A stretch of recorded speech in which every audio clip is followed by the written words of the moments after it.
Well, as you can see, we are at the stage now where I can move on to the other project for this winter project, being the radiator. We've got the thermostat housing all reinstalled and everything. Everything being put back together. I forgot to pick up the AC belt at the store today. I will go and do that. We'll get the rest of the belt drive and stuff all put back together. But for now, we are going to fit that new Nissens radiator into that spot.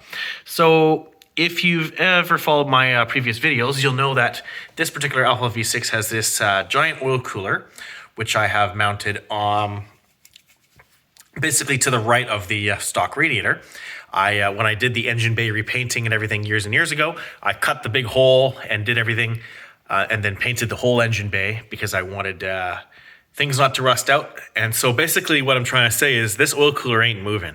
This is going to be staying exactly where it is. So it poses a problem for my new radiator in that the end tanks have to be very specific because it will bump into the cooler otherwise. So we can see another reason why the oil cooler can't move is that I've got that lower fitting right in basically into the frame of the car, and it comes up and around underneath the air box and ends up in the engine. So that is never moving. This is staying right where it is. And I made it fit perfectly with the stock radiator. And also you can see my aftermarket AC condenser up here too. So I'm very happy with that. Watch my old videos to find out how I put that in. It was actually extremely easy and was definitely worth the time. Nevertheless, we have this new Nissens radiator pretty much ready to go. You can see the stock fan mounts up to there, no problem. I've already test fitted it. It's just sitting right here. Got the fan switch put back in, and I did end up running into a problem. So if you look at the stock radiator, it's heavy.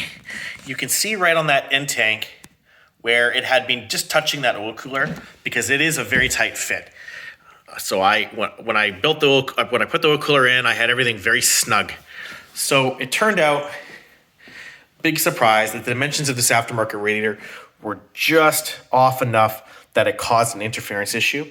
Again, if you had a stock Milano 2.5 or 3 liter engine, this would not be issue, and no issue at all. This would drop right in, no problem. So again, highly recommend buying this.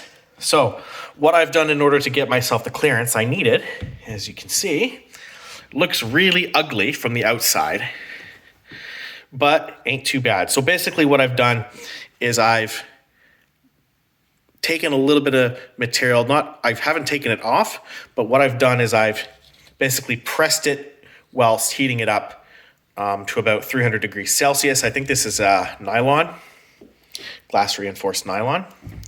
So you can see that I've had to, see if we can get this thing focused. Yeah, right there. So you can see that I've had to put a little bit of a profile in that in order to make it clear the oil cooler.